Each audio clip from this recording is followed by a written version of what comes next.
You probably need to dismiss something. Got it. Okay. Okay, should we get started? Yes, yes. Okay, great. So it's a pleasure to introduce Tongyang. It's great to have him back here. So Tongyang was a PhD student at QUIX, one of the, I guess, first PhD students to do his whole PhD here at QUIX and graduate from UMD. And he's done a lot of great work on quantum algorithms, in sort of many different flavors, especially sort of things related to quantum machine learning, but also other aspects of quantum algorithms. So Tongyang was a postdoc at MIT after leaving UMD, and he's now a professor at Peking University. Today, he's going to tell us about some work on quantum speedups for non-convex optimization via quantum tunneling walks. Okay, thank you, Andrew. Yeah, thank you for the introduction. Hi, everyone. Welcome to my talk. I think it's really great for me to actually return to QUIX and have this opportunity to give this talk. Okay, so today I'm actually going to talk about one of my recent work on quantum algorithm for non-convex optimization via a new concept called quantum tunneling walks. I'm going to introduce what is this kind of quantum tunneling walk in this talk. And this is a joint work with Yizhou Liu. So Yizhou was actually when he was an undergraduate, he was in my group, and he was at that time undergraduate at Tsinghua University. And now he is currently a PhD student at MIT. And also this is also in collaboration with Professor Weijie Su from UPenn. Okay, so let's get started. So, okay, so this basically for this talk, I'm going to talk about optimization. So optimization is a very standard problem, but in general, maybe today we are going to talk about, we are talking about like an n-dimensional function that basically an f that maps from R to the n to R. And the goal for optimization is that we want to minimize the function. So we basically want to find the x that basically close to minimizing this function here. So this kind of problem is really like a very important problem. I mean, in a lot of different areas, for instance, in applied mathematics, in operations research, computer science, physics, etc. So optimization is just has so many applications. And in general, I guess from like a theoretical perspective, I guess we are probably most interested in whether, I mean, for solving such kind of optimization problem, whether we can have a good guarantee for that. So, I mean, for optimization, I guess there are a lot of different types of optimization problems. I guess probably a standard kind of problem is the convex optimization problem. So basically, a convex optimization problem, it is known that it can be solved in polynomial time if we can make this sort of queries. Because basically, I mean, after all, you have this kind of problem, you need to have like a way to interact with the problem. That is basically a standard way to interact with this kind of problem is called like an evaluation oracle. That, for instance, you're interested at like the function value at a certain point. I just tell you, for instance, if you give me an input x, you want to understand this function value, you make this query and I just tell you the function value. I just tell you what fx is. So basically this is a standard a situation that people want to study, and it is known that for convex optimization problem, this can in general be solved in polynomial time. And there are some known methods such as the ellipsoid method, the interior point method, etc. That basically for convex optimization problem, this can be very efficiently solved. So the main topic today is to talk about something probably more difficult, which is called non-convex optimization.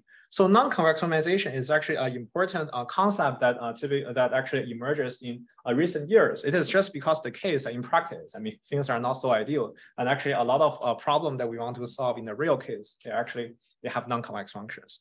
So in particular, I mean, the non-convex optimization is very important in machine learning. It's just because, for instance, in machine learning, especially, we know that currently people widely use neural networks. And in general, for training like a neural network, it is just equivalent to optimize a loss function of the neural network.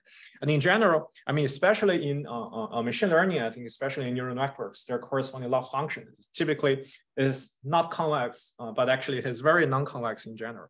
So for instance, maybe if you look at the landscape. So when I was talking about the landscape is, for instance, this is like a two-dimensional function f that basically the input is, for instance, this x-axis and the y-axis, and output is the z-axis here. So you can clearly see that for a convex function, it's basically the landscape. If you draw like this, it actually looks quite nice. In general, I mean, such kind of convex function actually has a unique minimum, which is just the global mean.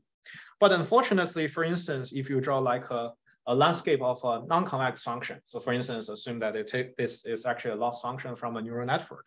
So this is typically quite difficult in general because for such kind of non-convex function, the corresponding landscape has just so many local minima. And it's just very difficult, for instance, to find like a global minimum, for instance, around this. So this kind of non-convex optimization problem is just in general very difficult. So in terms of solving this kind of non-convex optimization in general, for instance, in machine learning, a very standard technique that is also very intuitive is the stochastic gradient descent. So the point is that assume that you are currently at a certain point xk here, and you want to move forward. That basically maybe you want to find like a better point that hopefully that can have like a smaller function value.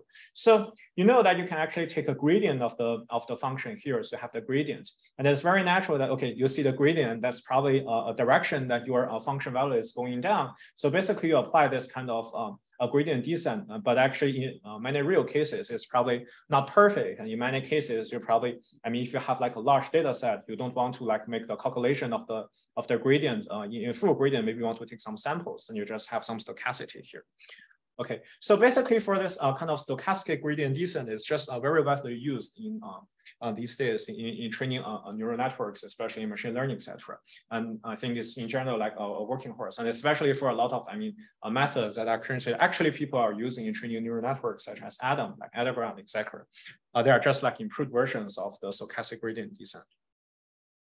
So the main issue in general for this kind of algorithm, that in general, I mean, a very common issue that people just met with in solving a non-convex optimization problem is just the exploration in optimization is just super difficult.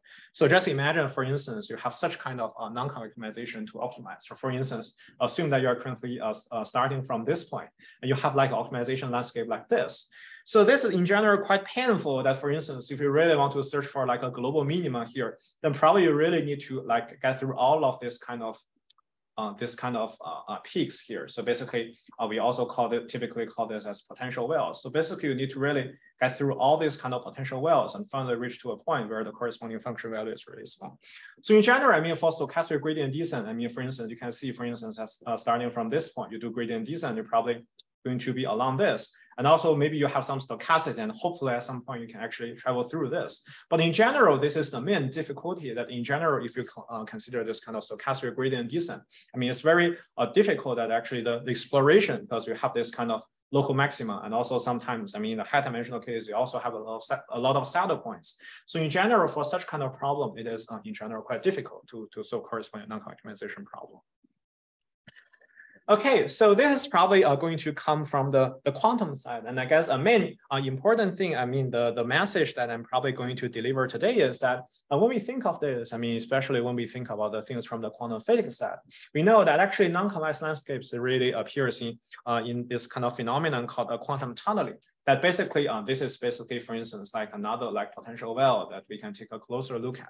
So basically, if you apply like a classic optimization algorithm, for instance, like stochastic gradient descent, then basically you really need to climb through that. I mean, hopefully by the stochasticity of your algorithm, etc. But this is in general takes a very long time. But actually, on the other hand, if you assume that maybe you are evolving like a Schrodinger's equation, you have like a quantum wave function here, then basically evolving for like a reasonable amount of time, you can probably have like a more non-trivial probability that you can actually go from the left-hand side to the right-hand side.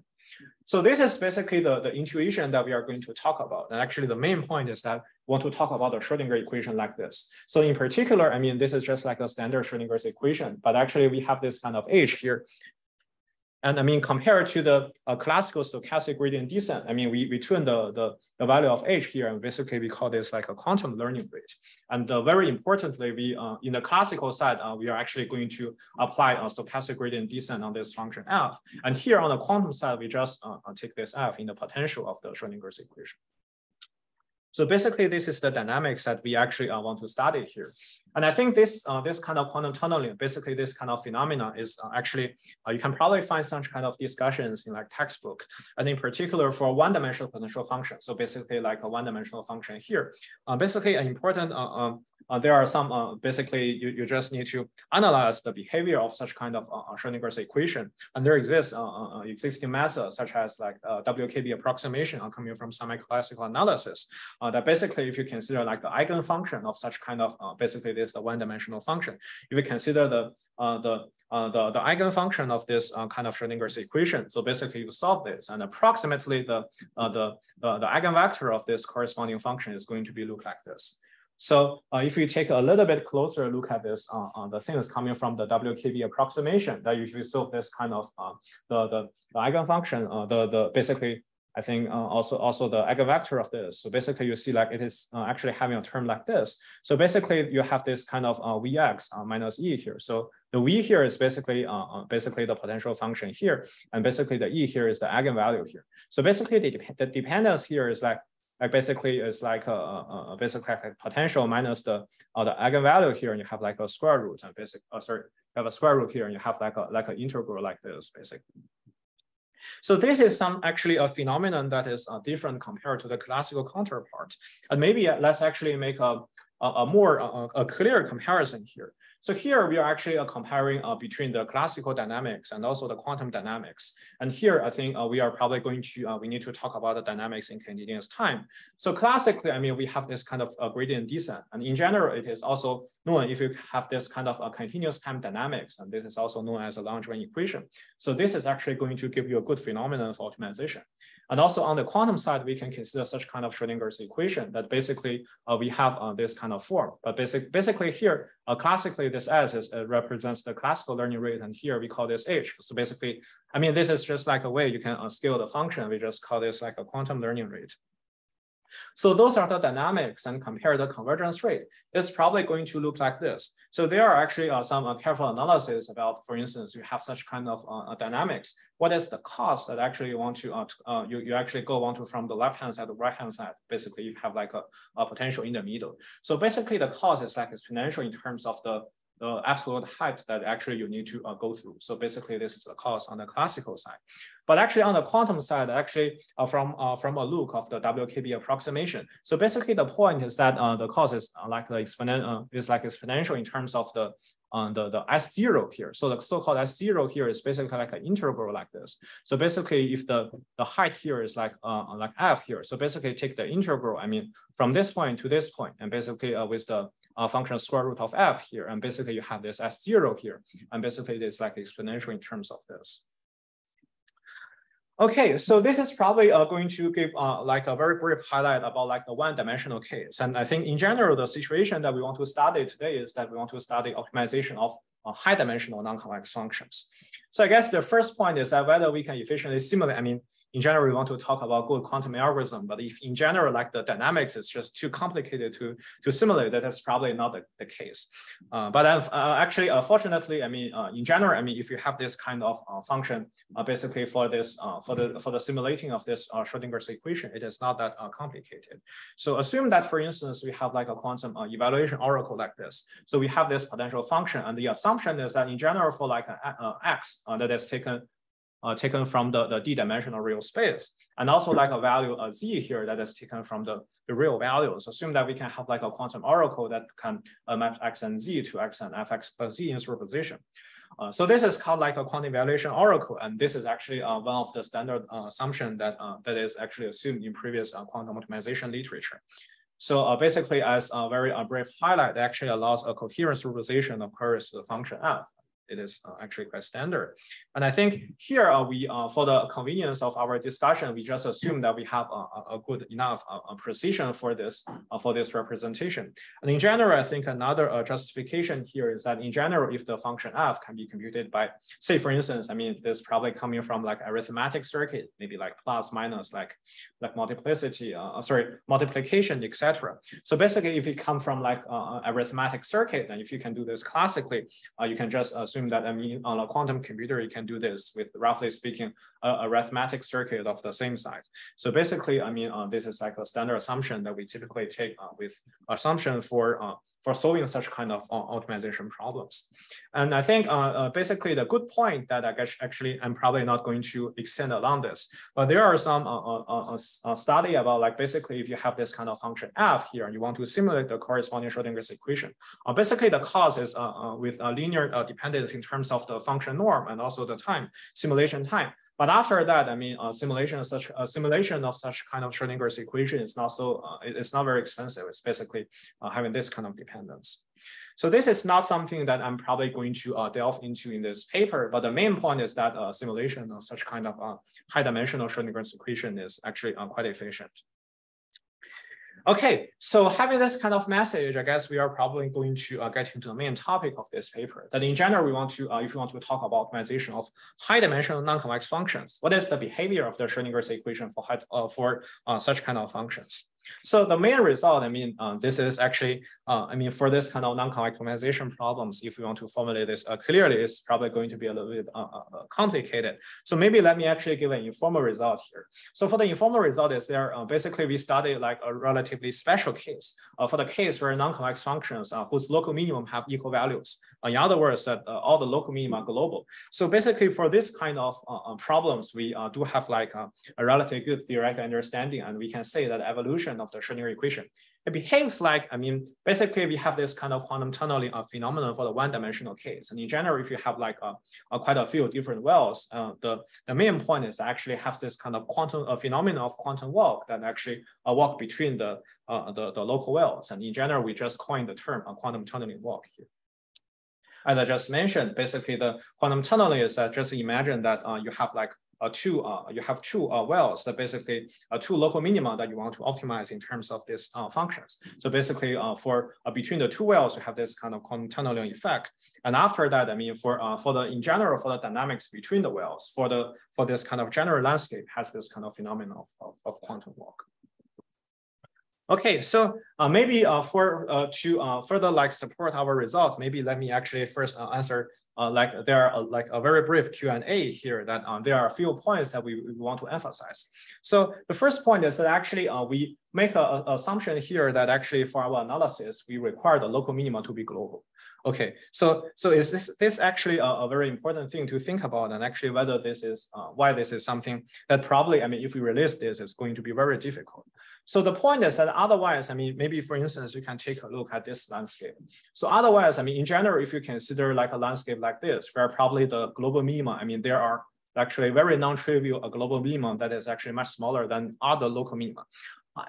This case definitely happens in the real world, but unfortunately, I guess our analysis does not cover this, because on the quantum side, the analysis is just going to be very non-trivial, because we just look at, for instance, you look at locally at this well, you have like this kind of eigenvalues probably going to look like this. So if you have like the local, if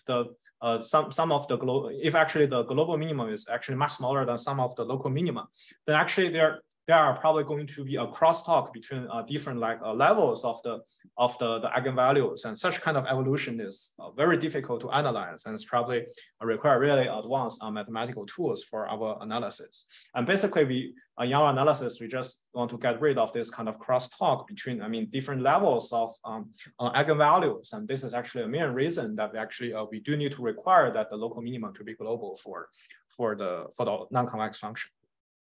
So another question that maybe you're probably going to ask immediately is that, actually, if all the local minima are global, so why do we want to study this problem?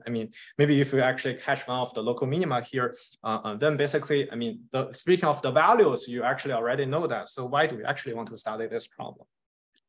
So the point is actually, especially for high-dimensional functions, so this is actually optimization. It is definitely very important, but it's not actually the full thing that we want to understand. On the other hand, there is also a very important definition called the generalization. So in terms of, solving such kind of non-convex optimization problems, for instance, like in neural networks, basically, you not only want to have like a function value that is small, but hopefully, for instance, if you like, maybe we can talk about the stability of the function. So if you trick the function, but a little bit, whether you can actually still stay in a good point, or maybe your point is not so stable, it just happens to be, in like a randomized landscape, it happens to be like a small a point with a small function value, but maybe for instance in other models it's not.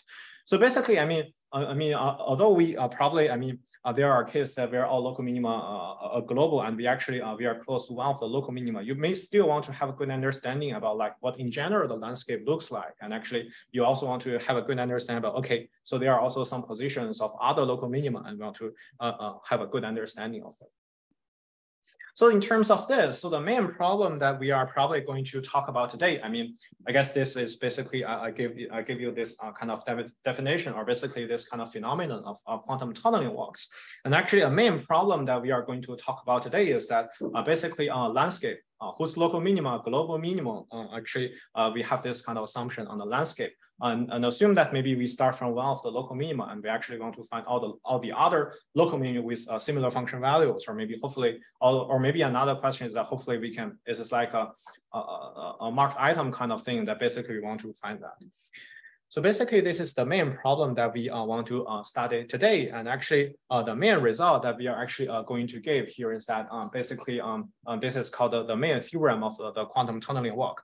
That basically, we can just have this kind of simulation of the Schrodinger's dynamics. And basically, the main point is that we can solve the main problem that if you start at a specific local minima, you want to get the position of the other local minima. The evolution time is basically like a polynomial in terms of the dimension over this kind of delta E. So this delta E is the minimum spectral gap of the Hamiltonian restricted in this low energy subspace, basically restricted to the low energy subspace of all the eigenfunctions of this kind of wells. And it is known that for a smaller enough quantum learning rate here, we can basically prove, and this is actually also another main technical result, that basically this delta E is actually going to have this kind of behavior. It is basically like a square root of A. Oh, sorry. So it is basically like roughly speaking, like it has a square root of H, and overall this is basically like a polynomial in terms of H here, and the other term. So basically, what is exponential gap here is like e to the minus basically S0 over H here. So this S0, recall, is basically this integral here, and basically this SH is the as I'm going to mention later, is like the smallest. It's actually a constant that depends only on F, and actually it is like the smallest distance between all of these wells. Okay, so yeah.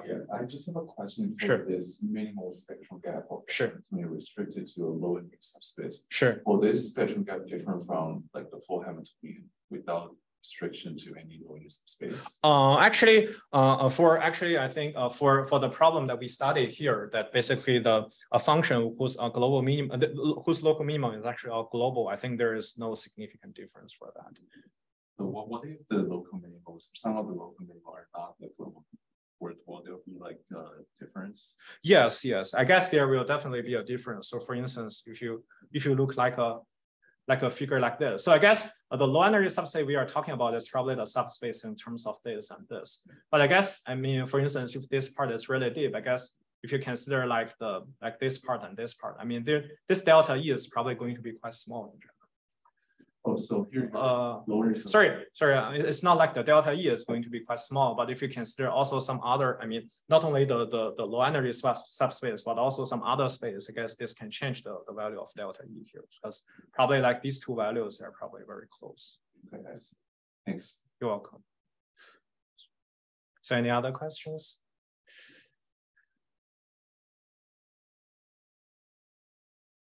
Okay. So this is the main result that actually we achieved here. And I guess we can probably highlight this again, that basically classically, I mean, it is basically classically, it is depends on this kind of absolute height of this potential function. And you have this kind of exponential here. But quantumly, we basically have this kind of dependence in terms of the integral. And basically, we can also summarize this as the properties of the landscape. Now, basically, if you look at, take a close look at this, this kind of potential here, you have this kind of, basically for the quantum side, you have this kind of integral property that basically, I mean, basically this constant really depends on the width and sharpness of the corresponding barrier. And basically this S0, basically this kind of integral really goes to the exponential term.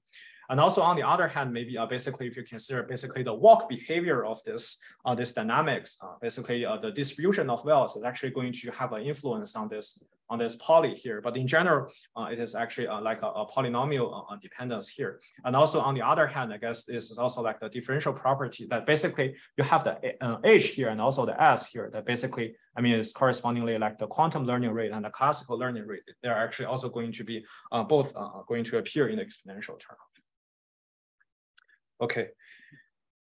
Okay, so if there is no question, maybe let's go to the preliminary part about, I guess I'm probably going to highlight a little bit about the preliminary knowledge about quantum walks, and then probably going to get into technical details about how actually we have this kind of quantum tunneling walk result that basically between the wells, we have this kind of quantum walk behavior. Okay, so quantum walks, I guess, actually, I think I took some of this part from Andrew's lecture note. So for quantum walk, this is basically a very important idea that actually we consider analog of a random walk on graph, but basically we replace probabilities by amplitudes. That in general, I mean, the intuition is that the interference, I mean, between this kind of, basically between this kind of amplitudes can really produce a very different behavior. So for instance, we can, if you consider like a one-dimensional walk, so basically assume that you have like this kind of axis here, you walk, I mean, for instance, we probably a half, you walk one step ahead, and also with probably a half, you walk one step back. Then basically walking for like a reasonable long time, it is basically, roughly speaking, the shape is going to be, the distribution is going to have a shape very close to the Gaussian distribution. But on the quantum side, basically, if you consider like a quantum walk, I mean, it is probably going to look like this, which is going to be very different compared to the classical side. Or to be a little bit more precise, if you consider like a quantum walk on graph. So for instance, so this is like a graph. And basically for this graph, you can consider its corresponding Laplacian matrix. So the Laplacian is that basically if you have like an edge between two of the vertices, you just have a value 1 here. So for instance, in this graph, you have like a vertex 1, vertex 2, and actually there is an edge between them. So basically for this position, there is actually in the first row and the second column, you have a 1 here. And you also have an edge between the vertex 1 and 3, and you also have a 1 here, etc. And basically after that, for the diagonal part, you actually put the this value to be the degree of the corresponding vertex. So basically for this first vertex here, you have 2 edges. So basically the value here is -2. Okay, so by this kind of thing, you can actually define a Laplacian matrix, and correspondingly, you can define like a classical random walk where the state is actually just the probability being at the vertex v at time t here. So initially, maybe you have some kind of distribution, and you just evolve like a classical random walk is actually going to be evolved according to such kind of dynamics.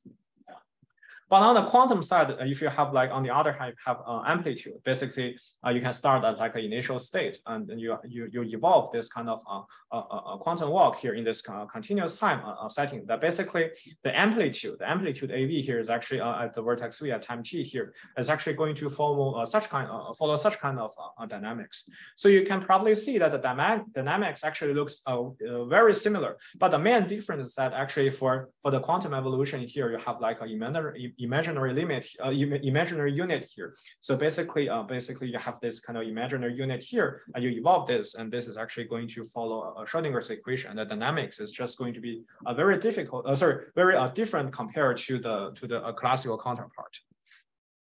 So basically, for such kind of walks, and I guess it is quite common that people study, for instance, is mixing time. Basically for how long time they can actually have a good dynamics that hopefully it really mixes, actually get a good position that you want to basically can get very close to the distribution that it converges to.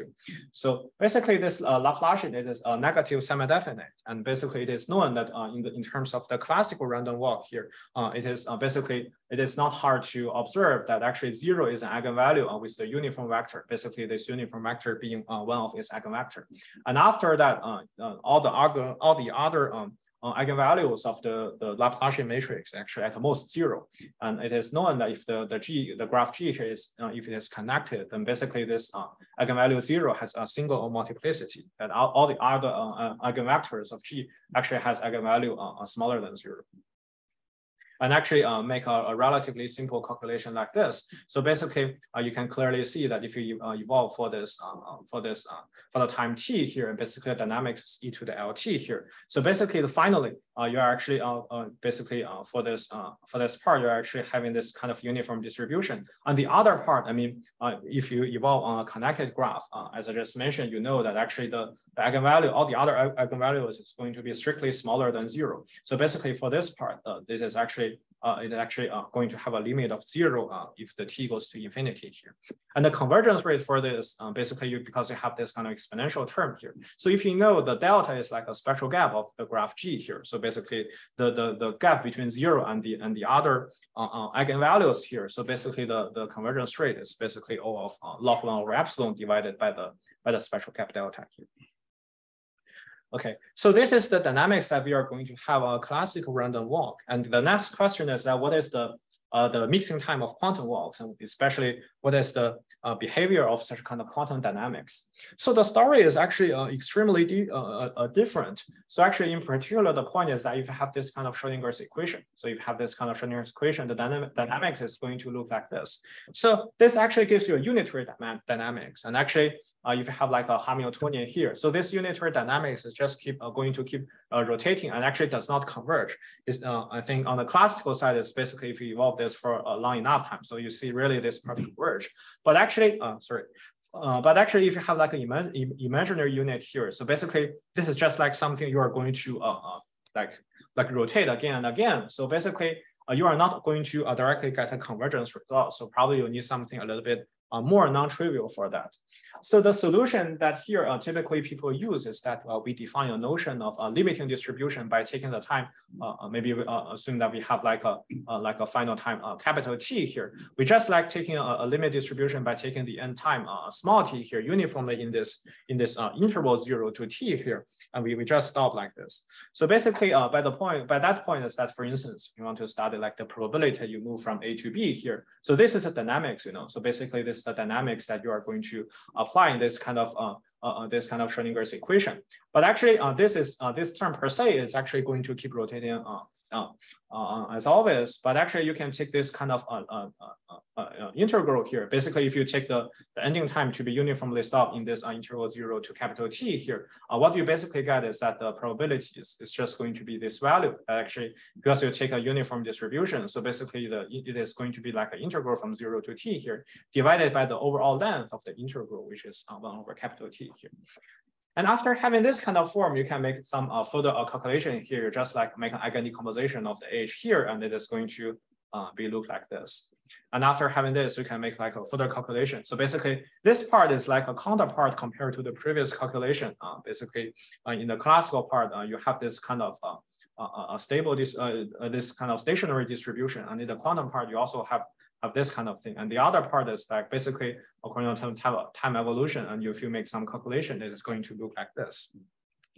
So after you have this kind of form, and I think another very important thing is that if because you have this kind of thing, so basically for all the eigenvalues that are different, I mean, you have this kind of distinct pairs on lambda and lambda prime. So if the delta is the smallest gap between any pairs of the matrix A here. So it is basically we assume that here that delta here is larger than 0. That is just saying that actually A is in general non-degenerate, does not have eigenvalues to be the same. Or in other words, all the eigenvalues have a single multiplicity, and we can also call this delta to be the smallest gap. We know that because basically if you have this kind of gap, so basically this part is at least delta here, and basically you know that actually the limit distribution is then just going to be this part, and actually you can of course make a brief calculation here and actually bound this part by actually 2 over t times delta here, and basically you can make such kind of result in terms of the quantum walks, and actually we can have an understanding of a mixing time of quantum walk for such kind of matrices here. Okay, so any question about the preliminary of quantum walks?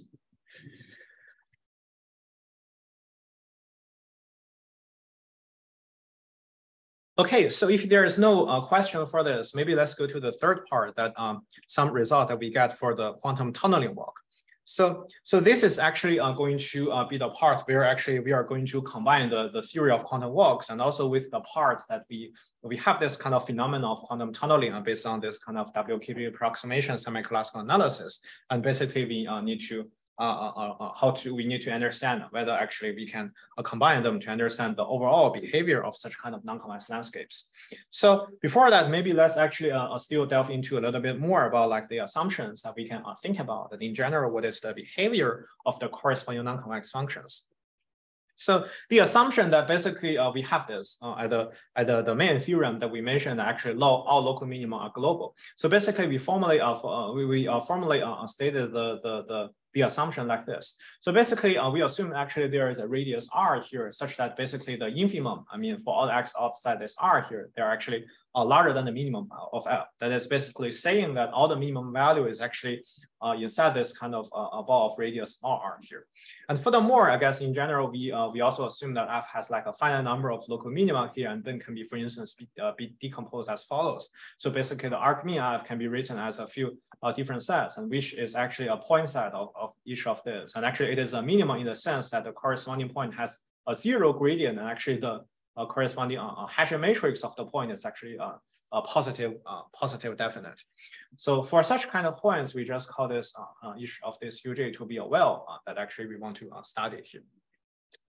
So I mean, this is basically, I mean, we have this kind of set, and basically this represents the wells that basically the local minimum that actually we can study here. And furthermore, we can then define the, I mean, because they are actually the each of these kind of isolated points as the wells, we can then actually further define the distances of the wells as follows. So basically the main distance that actually we are going to study here is called Ekman distance. So basically we have this kind of assumption that basically all these wells, they have all these wells represents the local minimum. They actually have the same minimum value here. So we just take the minimum value of the mean of F here. So basically, recall that we have this kind of in this kind of WKB approximation. We basically have this kind of integral phenomenon that basically we have this mean of F here, and basically we want to understand. Okay, you have this kind of potential function, and basically what is the corresponding distance? So you just consider this kind of integral, which is actually the integral of the square root of the corresponding function fx minus the minimum of F with respect to this kind of the distance integral. And actually, you are talking okay distance, and actually this is a very difficult. In general, like a very difficult, and actually you have this kind of landscape. I mean, in this high-dimensional space. Okay, so you probably also need to designate like a. I mean, if you go from this kind of if you go from one of the well to another well, you probably also need to have a path, right? So basically, we can consider such kind of integral for all kinds of paths. So basically, we just maybe not all kind of paths, but you can in general consider like a continuous path between this two wells x and y here.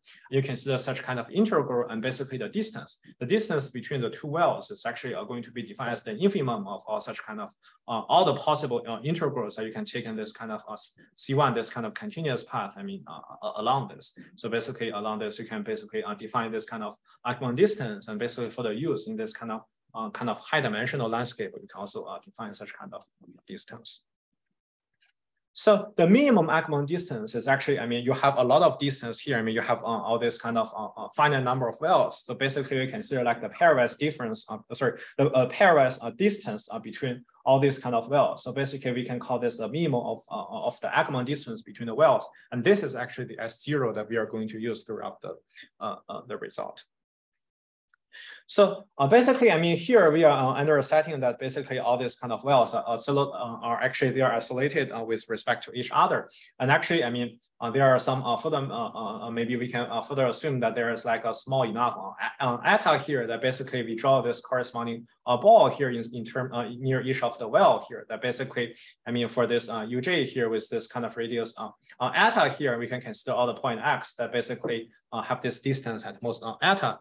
To the center of the well, and actually having this kind of well, and actually having this kind of because you can basically having this well, and you consider like locally this kind of ball, and basically this part of the landscape here. Then basically, I mean, this is the point we can actually define like a local ground state canvas, like a local ground state. I mean, if it's at the well J here, and we consider the ground state EJ here, and as its eigenstate with the minimum eigenvalue here.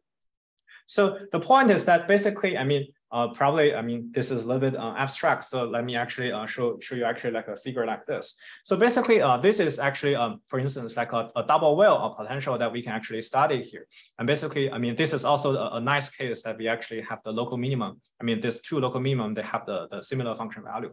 So what I said for this ball here, so basically, it is basically like, for instance, it is like if you have this kind of eta to be at this kind of length. So basically this part, basically this part,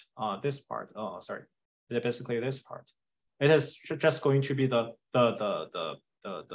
inside this kind of ball here, and basically you can understand, you can give analysis about like the local ground state, and like actually this distribution is going to be the local ground state at this point. And basically on similarly on the other side for this for this well here, basically you can also consider like this kind of you can also basically consider this kind of local eigenstate here to be this one, and basically you can have this kind of definition for the local ground state in each of the wells here.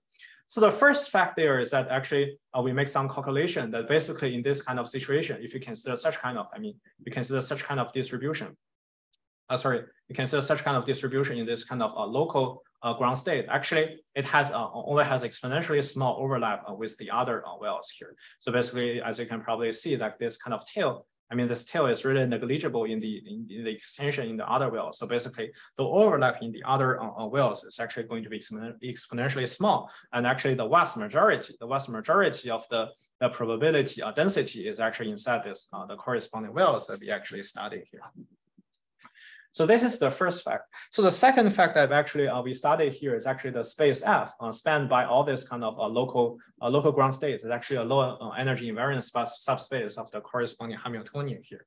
So in other words, so basically, in terms of this low energy subspace here, actually the particle walks between wells and wells is basically, we can just regard this by the phenomenon of quantum tunneling. That basically, you can just regard this as like a n-dimensional Hamiltonian, where like the coefficient between is like an n-dimensional Hamiltonian, where the coefficient between the well I and J here is just like the strength of the corresponding quantum tunneling between these two wells. And actually, the third fact that here is basically, as I just mentioned, and basically for this n-dimensional Hamiltonian, we just call this to be an interaction matrix here.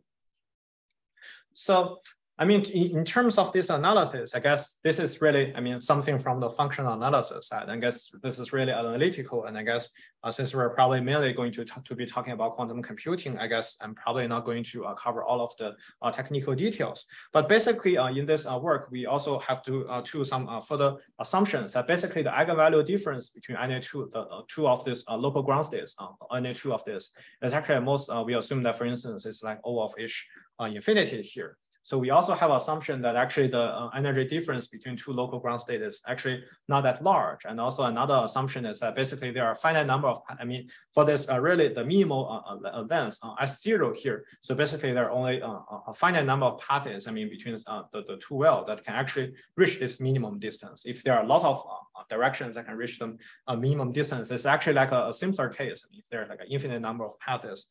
And actually this is not the case that we are going to study, but in general, we consider their case where there are actually a finite number of paths here. So maybe this is a little bit a technical side, and I guess maybe let me actually give a little bit the result here.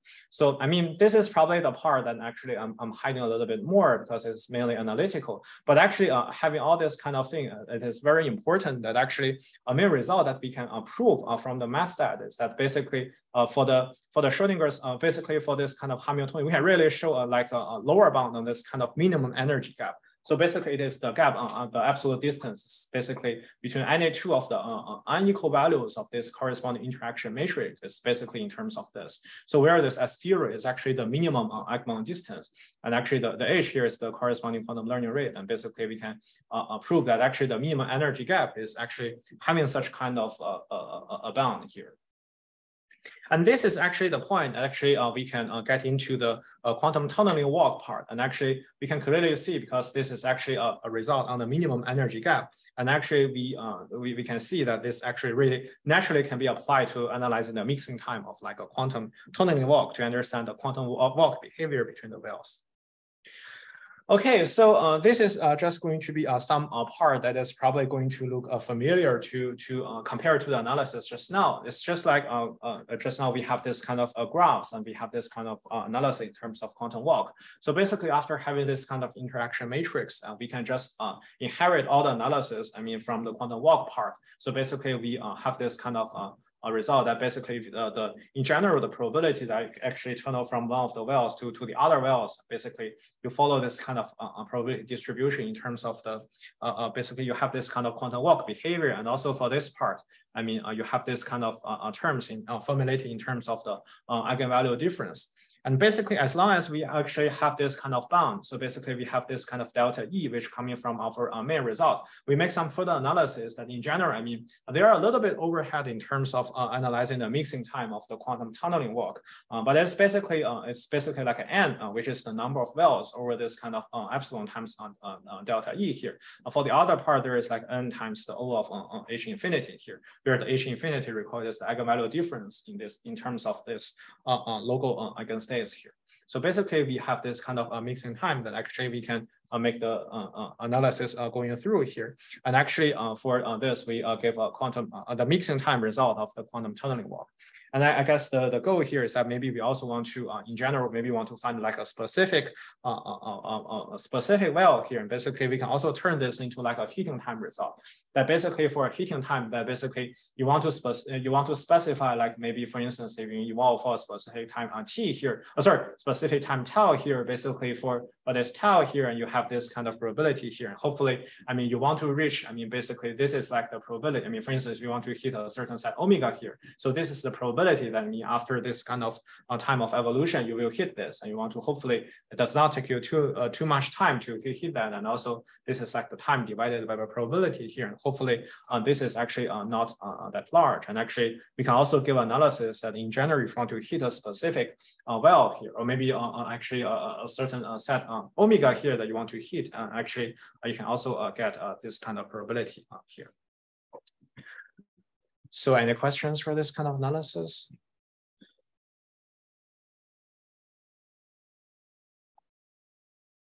Okay, so if there is no question, I guess maybe I have another, like 10 to 15 minutes. So I guess this is probably going to be the last part about applications and numerical experiments.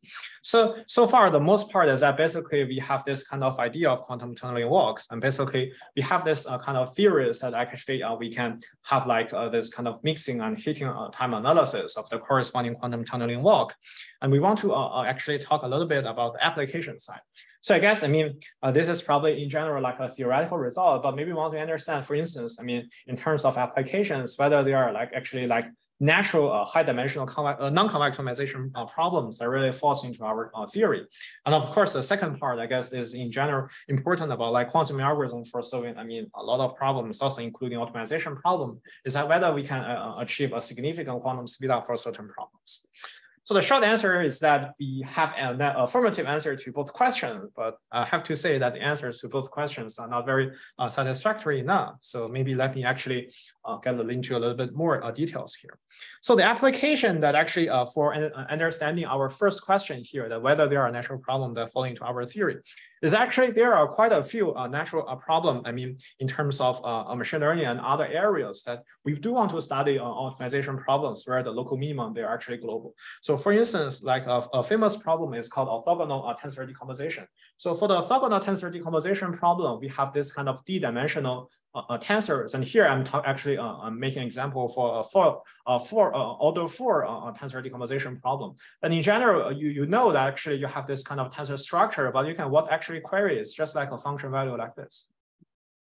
So basically, you know, actually it is basically like a function with input to be a dimensional d to the 4, and actually and the output, of course, this is a real value. So you know that actually your function is going to have this kind of structure, and only having this kind of function evaluations you want to determine what is actually this kind of the components of the tensor.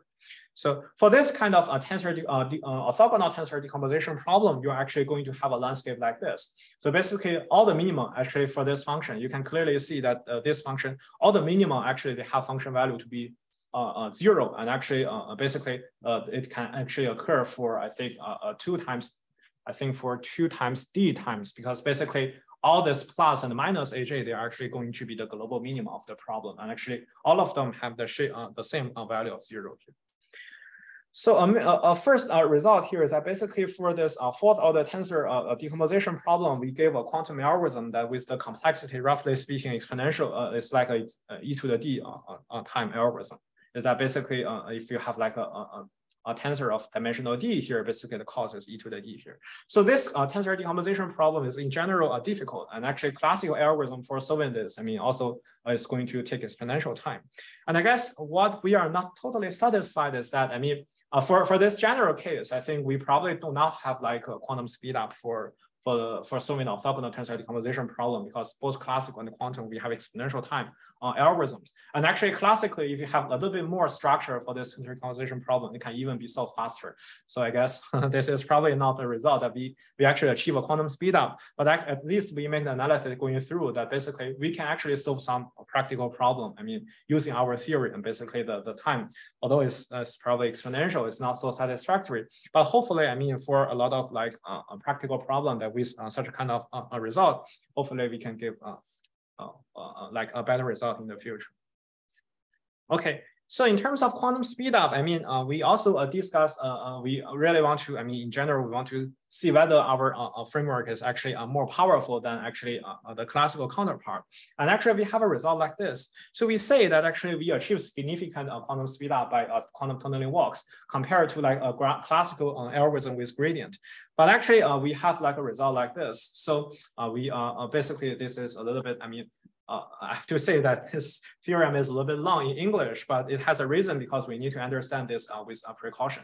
So basically the point is that actually for any dimensional D here, we actually can construct a landscape where it's actually a D-dimensional function. And actually it has the property that its local minima actually are global. And on which actually we can, I mean, we can solve this kind of a problem that we want to hit a neighborhood of unknown global minimum from like the local ground state associated to a low minimum here. And basically for this kind of problem, I mean, still basically let me actually draw the line here. So basically let me emphasize again that the problem is that we want to hit the neighborhood of unknown global minimum from the local ground. We have the knowledge of the local ground state of a known minimum here. So basically we want to consider this kind of problem. And basically we can actually solve this problem only using a polynomial number of quantum queries. But classically we can prove that, I mean, if we want to hit this kind of hit unknown neighborhood from the local minimum at this point, classically it takes exponential time. So basically the construction is that basically something like this. So basically, I mean, it is just like due to some calculations around this. So basically, if you look at from the top, basically we consider such kind of landscape. And if you look at from the top part of the landscape, so basically we draw like two circles here. So basically you can see like basically it's like this kind of two circle structure, and it's really down deep here. And basically you can see somehow this is like a bridge between them, but this is actually also a little bit high. So it is actually a little bit difficult for the classical part, but actually we make a specific design about like how to choose the corresponding value here to make sure that actually we can make a construction that actually, if you want to consider this kind of Ackermann distance between these 2 points, they're actually quite small here. That in general, if you consider like a quantum dynamics, and you actually move from this point to that point, and actually this is something that we can finish efficiently. But of course, I think we need to be a little bit careful here, and I do want to emphasize some caveat here. So at the first point, I mean, I think I probably discussed to Andrew before. At the first point, this is really somehow like an unstructured search problem. I mean, if you want to actually, the point is that if you know, like for instance, like this, if you have the knowledge of the local minima at this point, and basically you want to find like the position, because this is like a D-dimensional space, so you really have no idea, for instance, whether this unknown neighborhood is, for instance, is here, or it's actually here. So you don't have this kind of knowledge about like basically which position it is. So you use this kind of dynamical kind of thing to find the position. But this is essentially like an unstructured search problem. And in general, maybe in terms of the Grover's algorithm, this is also quite difficult in general. So the main point is that I think we really, we make like a trick here that basically for the assumption here is that basically for this ground state here, for this known this known local minima here, and basically we have the assumption of the local ground state here. So actually we made the assumption that the existence of this, and it actually turns out to us that actually for this specific construction, the initial distribution, that basically we assume it to be like the local distribution here. And actually, although this part is actually a little bit negligible, but actually it turns out for this problem, it probably contains really non-trivial information.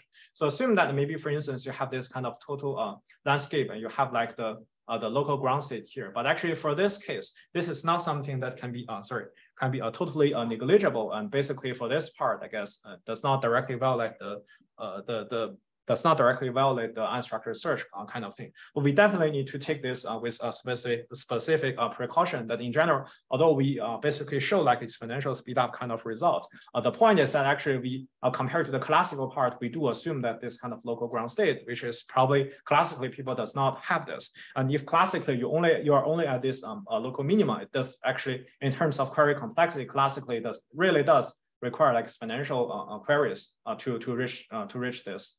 To reach the local minimum that you don't know. But quantumly, if you have this kind of initial distribution, does actually for this polynomial number of queries, and assuming this you know this initial state, you can actually reach the other side. Okay, so I guess I probably need to summarize my talk soon. Maybe at the end, some very quick numerical experiments to show some of the idea here. So basically, so the idea is that basically assume, for instance, this is actually a picture for the case where we have like two wells here. So classically, probably if you have this kind of gradient descent, basically stochastic gradient descent, you really need to go up here and you go up here and going down here. But quantumly, if you evolve the corresponding Schrodinger's equation, you see that okay, in the middle there are scenarios where for the three local wells, you actually all of them have non-trivial probability. But it's not like the case where this is large, and then this is large, and then this is large. Actually, it actually have like a relatively smooth transition that you move from the left-hand side to the right-hand side. And also this actually demonstrates a little bit of the behavior of the quantum walk here.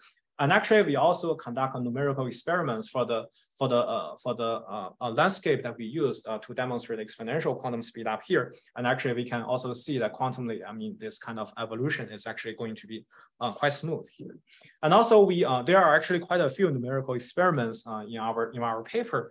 But actually, maybe let me also mention one of these. So this is like a case where we consider like basically we consider the landscape whether they're actually we want to make this sharper and sharper. So for the first example, it's basically like this. For the second is actually getting a little bit sharper, and for the third experiment is actually getting much sharper than the other two experiments. And clearly we can see that basically for the basically in terms of the quantum tunneling walk, basically in terms of this, the quantum part is actually the quantum algorithm is getting better and better if as long as this kind of potential is getting actually higher and actually getting higher, in general getting sharper, that basically higher, and also on the other hand getting the width is actually also small here.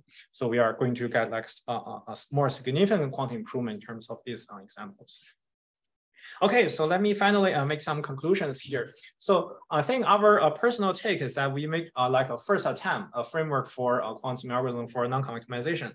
Although this is not totally satisfactory, but in general, this is probably due to the case that non-convex optimization is in general very difficult.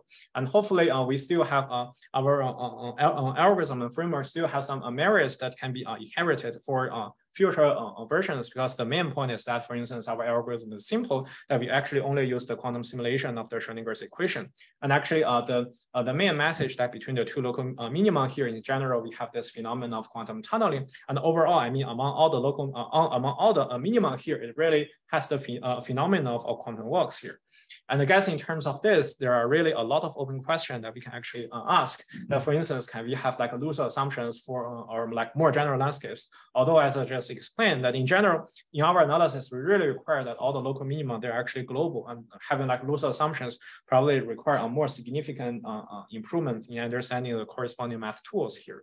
So, and also maybe we want to have like a better understanding about like what is the quantum speed up that we can achieve in this kind of framework, and actually which of them can, for instance, maybe whether we can give some more interesting or maybe some real quantum classical separation in solving this kind of non-convex optimization problem. So we do get one exponential speed up for like one of the artificial example here, and actually it has this extra assumption that we do know the local ground state. So we are actually wondering we can get like more improvements along this.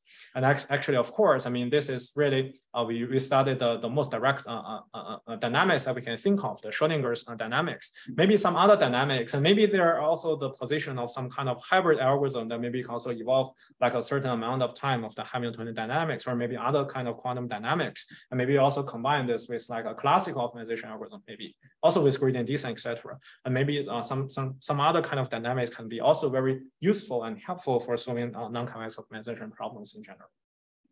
Okay, I think this is probably the end of my talk, and thank you all for your attention.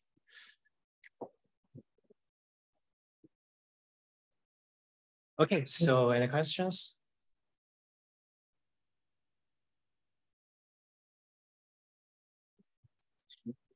So, Sure.